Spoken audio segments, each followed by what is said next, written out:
This episode is brought to you by LifeLock. Not everyone is careful with your personal information, which might explain why there's a victim of identity theft every 5 seconds in the U.S. Fortunately, there's LifeLock. LifeLock monitors hundreds of millions of data points a second for threats to your identity. If your identity is stolen, a U.S.-based restoration specialist will fix it, guaranteed, or your money back. Save up to 40% your first year by visiting lifelock.com/podcast. Terms apply. Fellas, you know Degree Cool Rush deodorant, right? Well, last year they changed the formula, and guys were mad about it. One dude even started a petition. So guess what? Degree heard us, admitted they messed up, and brought the original Cool Rush scent back exactly how it was. And it's in Walmart, Target, and other stores now for under $4. So grab some and remember why its cool, crisp, and fresh scent made it the #1 men's antiperspirant for the last decade. Degree Cool Rush is back, and it smells like victory for all of us. Welcome back, True Crime Army. I am your host, Margot, and this is Military Murder, a show where I bring you true crime cases involving the military and veteran community. But don't worry, you don't have to know anything about the military to listen. True crime just has to be your morbid curiosity. And if that's you, welcome home. Hi, everyone. So I've noticed a lot of new subscribers recently, and that's amazing. Keep sharing the show with all your friends and family. But for all of my fresh faces, I wanted to quickly explain why I call my listeners and viewers the True Crime Army. And no, it's not because I think everyone is in the Army. And for the record, I am not either. I'm Air Force. Aim high. All right, so I picked that name because we are an army of people who are morbidly curious about true crime. That's it, True Crime Army. And welcome to the ranks. With that out of the way, let's get into it. Today, I have a story that feels almost unbelievable. It's about a deadly accident, a heartbroken husband bent on revenge, and an Air Force staff sergeant who found herself caught in an absolute nightmare. This case spans 2 countries and leaves us asking, how far would you go for justice? So buckle up. Join me today as I bring you the story of Staff Sergeant Rebecca Wright and Faride Khoshnoud Fashandi. If I used actual titles, I think that I could have easily titled this case, A Life for a Life. Now, let's dig in. Military murder is an independent project and is not endorsed by the Department of Defense or any military component. The views expressed are those of the host. The content of this podcast is not meant to be legal or medical advice. Warning, this episode contains graphic details of murder and is not suitable for young listeners. Listener discretion is advised.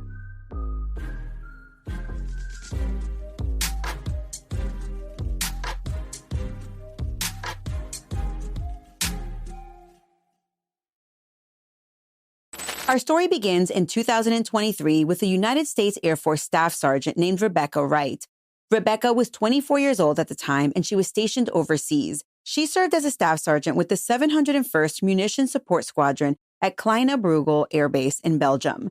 By all accounts, Staff Sergeant Rebecca Wright was an ordinary airman, living abroad, working on base, and in her free time, she loved roller derby. Yes, roller derby, that high-energy sport on roller skates. In fact, our story today really begins because of roller derby. So it's a sunny day, May 14th, 2023, and Rebecca decided to attend a roller derby match being held in the Netherlands. It was a Sunday, and she hopped in her car with her boyfriend to drive from her base in Belgium to the city of Eindhoven in the Netherlands, where the match was happening. Now, for those of you who have never been stationed in Europe, living there is like living in the United States in that you can easily or pretty easily get from state to state in minutes or even hours, except that in Europe, you can get from one country to the next country in the same amount of time. And on this day for Rebecca, the drive wasn't too long, maybe about 45 minutes or so. Now, picture Rebecca driving through Eindhoven that day. She was probably very excited, maybe in a bit of a hurry not to miss the start of the event. She enters an area of the city known as De Herk, which is an industrial district, and at around 6 p.m., she's on a street called Herkenstraat. And it was on this street, as Rebecca later admitted in court, that she made a deadly mistake. She approached a yield sign, essentially it's an intersection, where she was supposed to slow down or come to a complete stop, but she failed to yield. At that same moment, a local woman was riding her bicycle through the intersection. Her name was Faride Khoshnoud Fashandi, a 58-year-old Iranian immigrant who had made the Netherlands her home decades earlier. Faride was just biking along that day. Perhaps she was heading home, or maybe she was going to see friends. She had come to the Netherlands about 30 years before, fleeing Iran in search for a better life. She was described by her family as an incredibly kind, selfless, and courageous woman, just the kind of person that you'd be lucky to meet. Well, as Faride rode her bicycle, her fate and Rebecca's met. Rebecca's car went straight through that yield sign and collided with Faride on her bicycle. It was never made clear during my research how fast Rebecca took that yield, but it must have been with sufficient speed that the impact was devastating. Faride was knocked to the ground, gravely injured. The front of Rebecca's car likely struck the bike, which we can imagine crumbled the bicycle. Maybe there was a cracked windshield, and the victim likely flew into the air before meeting the pavement. But in an instant, everything changed for both women. Rebecca immediately pulled over. She was in shock, literally frozen behind the wheel. In fact, she was so frozen that she later said that she was so shaken by the collision, she couldn't even get out of the car. Luckily, Rebecca wasn't alone. Her boyfriend at the time, another American airman, he was actually in the car with her. He got out and ran to help Faride while Rebecca stayed in the vehicle. She was clearly too distraught to move. They called for an ambulance, and soon paramedics arrived on the scene on Herxestraat. Faride was alive, but she was barely hanging on. She was rushed to a nearby hospital in Eindhoven with several injuries. But sadly, Faride died in the hospital the very next day. The doctors just couldn't save her. Her injuries were just too severe, which again causes me to ask, how fast was Rebecca going? For Faride's family, it was an unimaginable loss. Faride had a husband and an adult son. Her son's name is Narcis Sarafras, and he was her only child. When he heard his mother was in an accident and that she had passed away, I mean, just think about it. One moment your mom goes out to ride her bicycle, maybe just enjoying the day, and the next you find out she's gone, all because someone didn't hit the brakes at a yield sign. And if you're wondering if Rebecca was hurt, well, she wasn't, at least not physically that I read. But as you can imagine, emotionally and mentally, Rebecca was shaken to the core. By all accounts, Rebecca was absolutely hysterical and distraught at the scene. And as I mentioned earlier, she remained in the car crying while authorities responded. We know that she later said through tears that she deeply regretted the tragic loss of Faride. This accident, this one moment of negligence, haunted Rebecca from that day forward. She said that it reshaped her entire life in every aspect. And I can imagine that. This wasn't an intentional killing. It was an accident. I mean, yeah, she should have stopped, but it still rocked her world. Now, after the accident, Dutch police in Eindhoven investigated what happened. It was treated as a tragic accident, albeit a fatal one. There was likely an accident report, maybe some witness statements, all that goes into a death investigation. But keep in mind, Rebecca is a United States service member in a foreign country. In these types of situations, jurisdiction is always a little bit tricky. Sometimes the host country, in this case the Netherlands, can prosecute, but usually the status of forces agreement will kick in and will allow the U.S. to handle the case. And the SOFA, as it is known, the status of forces agreement, is an international agreement. In this case, the Dutch investigation eventually closed without criminal charges locally, right? Essentially, it was determined to be a tragic accident, a death by negligence, as they would call it. And the matter of holding Rebecca accountable was basically left in the hands of the United States Air Force. So as you can imagine, from the victim's family's perspective, it must have felt like, oh, this person killed my mom and just walked away without consequences, or killed my wife and basically just walked away without anything happening to them. And this is important to understand because of what happens next.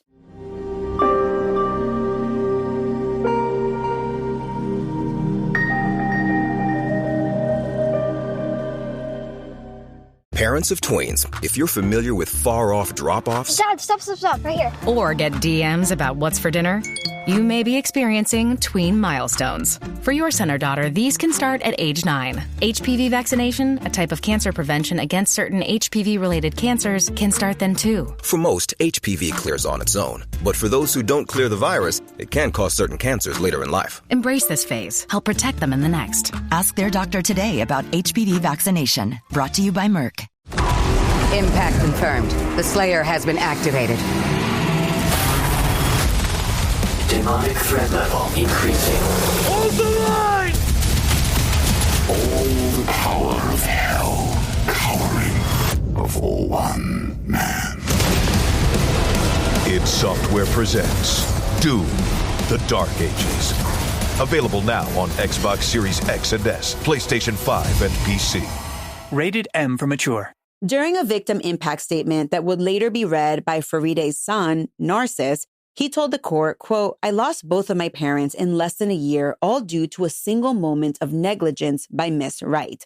Now, he said both parents. We know that Faride died, but why did he say both? Well, that brings me to Faride's husband, or Faride's. I think that I'm saying it correctly. But Faride's husband was an Iranian-Dutch man. Media later identified him only as Mahmoud S., keeping his surname private. By all accounts, Mahmoud was consumed by grief and anger after losing his wife, which rightfully so. She was the love of his life, and in a split second, she was gone. And in his eyes, the person responsible, Rebecca, she seemed to be moving on with life, back on base in Belgium, possibly facing little to no punishment at all. Mahmoud, though, could not accept that. And in that moment, when he found out that the Netherlands was not going to be taking any action against this American service member, Mahmoud became fixated on Rebecca Wright. According to what Rebecca was later told by authorities, Mahmoud stalked her for months after the tragic accident. And that stalking allowed the rage inside of him to build up over time. He was truly plotting revenge. So you might be wondering, how did he stalk her? Where did she live? Well, as a staff sergeant, I imagine that she didn't live on base. She lived off base in Belgium. And while the reports don't indicate how Mahmoud found her, you have to remember that police reports often take down the parties' addresses. So I can only imagine that he either got her address from the reports, or maybe he followed her home after some of the Netherlands questioning. Honestly, I'm just guessing here, but in any event, Mahmoud did find Rebecca. And remember, she only lived like 30 to 40 minutes from where the accident happened. What we do know is that Mahmoud started essentially hunting Rebecca. Rebecca's neighbors would later report seeing an unfamiliar man lurking around the neighborhood. All the while, Rebecca herself had no idea that she was being stalked. So Faride was killed in 2023 in the spring. So let's fast forward now to February 20th, 2024. It's been almost 9 months since that accident. Rebecca is back in Belgium, likely living either on base or just off base near the town of Pier, which is where the base is located. It's a Tuesday night and Rebecca steps outside. Reports say that it was just before 11 p.m. Maybe she was leaving to go to a friend's house or she was running a late night errand. Whatever the reason for her stepping out on a Tuesday right before 11 p.m., she walked out into the chilly February night, probably not expecting anything out of the ordinary. But what she didn't know was that someone was waiting in the shadows. The moment Rebecca came outside, an attacker sprang out and went after her. She didn't recognize the attacker at first. All she knew was that suddenly she was being stabbed over and over, very brutally. She would later learn the man's identity. It was Faride's husband, and he was there exacting the revenge that he had been plotting for months. Weapons, you might know, are very hard to come by in Europe. But that didn't matter in this case because Mahmoud was armed with a kitchen knife and he stabbed Rebecca more than 100, yes, I said 100 times. He was in a complete frenzy. In addition to the stabbing, he choked her, he punched her, and he essentially tried to butcher her right there in the middle of the street. This attack lasted for approximately 5 minutes of what you can only imagine is sheer horror. Rebecca fought with everything that she had. She raised her arms to protect herself, which meant that the knife slashed and stabbed into her hands and arms and face as she tried to fend this man off. Those defensive wounds were severe. Later, doctors counted over 24 scars left on her body.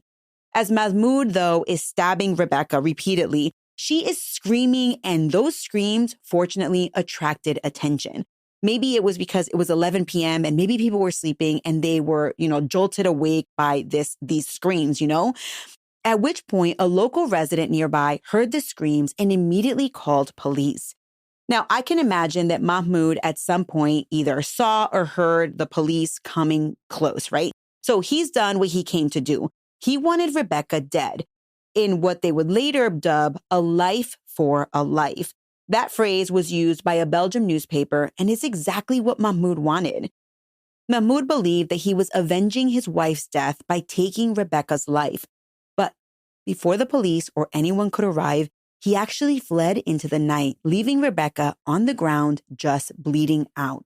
Once the coast was clear, neighbors rushed over and found Rebecca on the ground. She was covered in blood. She was barely conscious, but amazingly, she was still alive. Emergency services got her to a hospital just in time. She had critical injuries, stab wounds literally all over her body. Her hands and her face were especially damaged. Think of it. She's trying to grab the knife or shield herself, so her hands thankfully took the brunt of it. But Rebecca still required multiple surgeries. It's a miracle that none of the stab wounds to her torso or her neck hit an artery or her heart in a fatal way.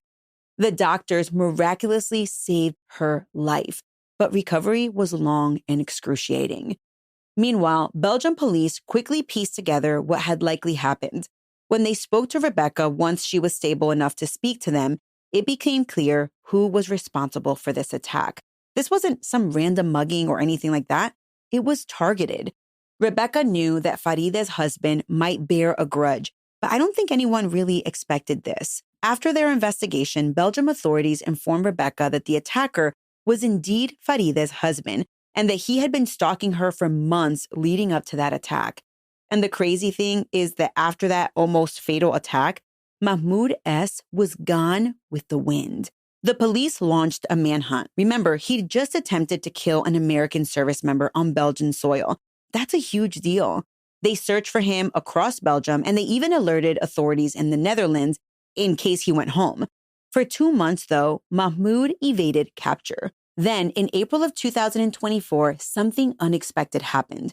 The search for Mahmoud came to a bitter end when Mahmoud was found deceased. He died by his own hand. His body was found in April, and all evidence indicated that he had taken his own life, a final act of desperation. I don't have details at all, like where he was found or how he did it, but the family, when they found him, they knew. Faride's son would later tell a court that his father simply couldn't live with the loss of his wife lingering over his head. He was filled with grief, and then when he exacted revenge, he was filled with guilt, and that's why he chose to end his own life. So remember earlier when I said that Narcissus had indicated that he lost both parents? It's because he did. Within 1 year, his parents were gone. It was tragedy on top of tragedy. But that's not the end of the story here. No. Rebecca Wright survived the attempt on her life, but she would never, ever be the same. She was left with permanent scars all over her body, over 25 scars from stab wounds. And emotionally, she was diagnosed with PTSD, anxiety, depression, all resulting from that attack. Now, after she was recovered enough, there was still the matter of that initial accident, Faride's death. The wheels of military justice hadn't stopped. In fact, the Air Force had been investigating and they were trying to decide how to handle the case of Rebecca's negligent driving, the one that led to Faride's death. The question lingered, would she face a court-martial, i.e. a military trial for negligent homicide? And if so, would it be a general court-martial, which is basically a felony-level trial?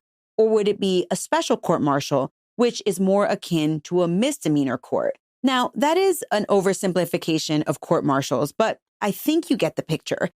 Well, it's not surprising that Rebecca would face some military trial, and eventually she was charged with negligent homicide, but it would take at least another year before Rebecca would see the inside of a courtroom for a military trial. Her case was heard in April of 2025 in a courtroom in Spangdahlem Air Base, Germany. But the court-martial wasn't a typical court-martial. You see, leading up to that court-martial, Rebecca had reached a plea agreement. She agreed to plead guilty to negligent homicide, which meant that she avoided a fully litigated court-martial. But as part of her guilty plea, she was tried at a summary court-martial. So let me pause and do a quick military justice 101. I already explained to you what a general court-martial was. That's where the military tries felony-level crimes. A special court-martial is where they try misdemeanor-type crimes, where the jail time is capped at a year max. But there is a third type of court-martial, and that is called a summary court-martial. These are extremely rare, but they are especially rare in negligent homicide cases. And that is because the punishment in a summary court-martial is very limited. Little to no jail time, no punitive discharge is available from the military. And if my memory serves me correctly, it doesn't even go on your criminal record. A summary court-martial is akin to a public Article 15 hearing. Lights, camera, innovation. Walt Disney Studios chose advanced 5G solutions from T-Mobile for Business to transform the movie-making process. Together, we kept a remote production hub in Hawaii in sync with a team in California to bring Lilo and Stitch to theaters this summer. This is picture-perfect collaboration. This is Walt Disney Studios with T-Mobile for Business. Take your business further at T-Mobile.com/now. Psst. Hey, besties, listen up. I have a secret to tell you.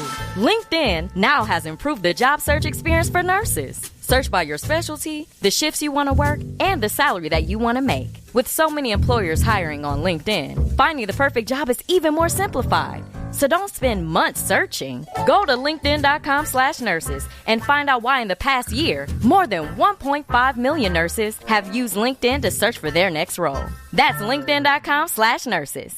Okay, so let's get into it. She accepted a plea deal, pled guilty, and faced a summary court-martial.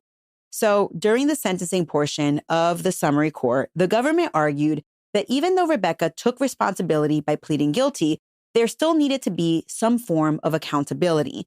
They were pushing for Rebecca to be demoted in rank from staff sergeant, which is an E5, down to a senior airman, which is an E4.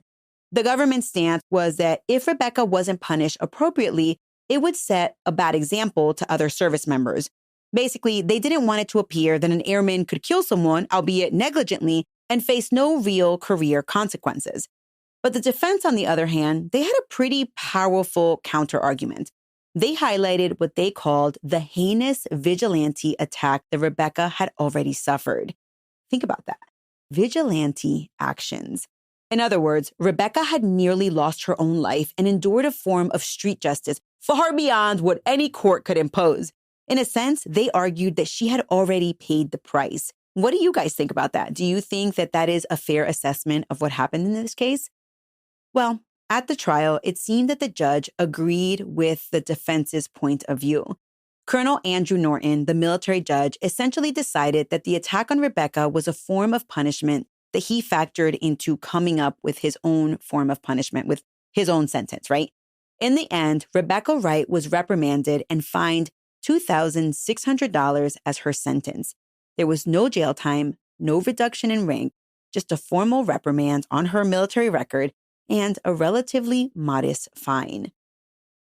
Now, I'm going to let that sink in because I know when I was reading the report, when I was reading the reporting on this, it took me a little bit by surprise. Now, for those of you wondering, negligent homicide under the Uniform Code of Military Justice can carry up to a 3-year confinement and a punitive discharge from the military. And that is if the case is tried at a general court-martial. But the context here, I don't know, was extraordinary. Have you ever heard of a case like this one in modern day, you know?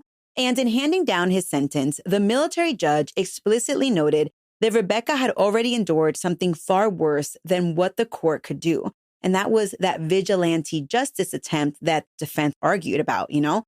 So while the outcome might seem light for causing a death, the feeling was that she had suffered enough. The judge even possibly worried that demoting her on top of everything might be a little bit excessive or unnecessary. In the courtroom, it was what I could only imagine is an emotional scene. Rebecca, during her sentencing hearing, she actually spoke through tears about how sorry she was. She said, quote, "I deeply regret the tragic loss. This tragic accident has reshaped my entire life in every aspect," end quote. She even faced Faride's son, Narcis, who was present to give a victim impact statement. That's when Narcis delivered that gut-wrenching line about losing both parents, all because of a single moment of negligence. He described how his mother, Faride, had fled Iran for a better life, only to just have her life cut short before she even turned 60 years old. He said his father, Mahmoud, simply could not overcome the loss of his wife. There were tears in that courtroom from probably everybody, if I'm being honest. You had a family utterly shattered, and you had Rebecca, who by accident set all these tragic events into motion and then became a tragedy herself. I'm not sure I really know what a good outcome in this case would be. The media covered this story widely, especially once the court-martial happened. I don't remember reading anything about this back in 2023 when it happened. But in reporting this in 2025, Stars and Stripes called this the end of a saga. The saga of Rebecca being accused of killing a cyclist and then surviving a retaliatory stabbing attack by the victim's husband. In the Netherlands and Belgium, local news headlines were all over this case, emphasizing how extraordinary it was. One Dutch news outlet summarized it starkly, quote, "Soldier runs cyclist to death, survives revenge attack, and is now convicted." And just to clarify, Rebecca is not a soldier. She is an airman. That pretty much, though, this headline encapsulates the whole story. Public reaction was intense when Rebecca was attacked in 2024. Many people were astonished by the idea that there was a widower who stalked and nearly killed someone in an act of vigilante justice. It sounded like something out of a movie or even a novela, but it was real life. The crazy thing is that there was some who sympathized for Mahmoud's grief, but also there was horror at his actions after the fact. I saw discussions online where some folks said, "I don't condone what he did, but I understand his anger." Others actually pointed out that if the victim's husband hadn't taken matters into his own hands, Rebecca might have faced a much harsher punishment, or at least not effectively gotten off with just a fine. This case has raised various questions. Does vigilante justice have any place in society? And did the fear of that attack influence the official justice? Even the judge's leniency sparked much debate. Some felt that it set a dangerous precedent to let an attacker's revenge mitigate someone's sentence. But on the other hand, it's hard to argue that Rebecca hadn't actually paid a pretty hefty price already. I mean, this scenario is literally a 1 in a million situation. Now, before I go, I do want to talk about Narcissus, the son. In all of this, he's the true victim. He lost his parents, and during his victim impact statement, Narcissus didn't mince words. He squarely blamed Rebecca's negligence for setting this domino effect into motion. In essence, pointing out that one moment of carelessness led to 2 deaths, his mother and his father, and nearly a third, Rebecca. And in fact, his words are a sobering reminder of how one split-second decision on the road can have irreversible consequences.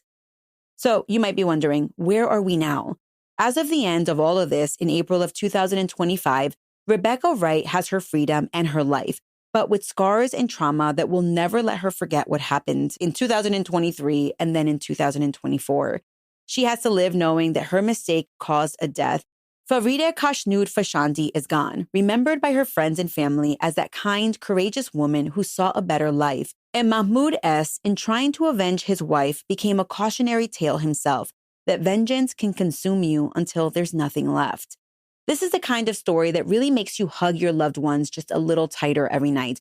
And also, it makes you think twice about ever driving recklessly. Put your phone down, yield at yield signs, because you never know what chain of reaction a single moment of negligence might set off. And while I rarely think about vigilante justice, this case got me thinking that no matter how emotionally understandable the idea of vengeance might be, it often just leads to more heartbreak.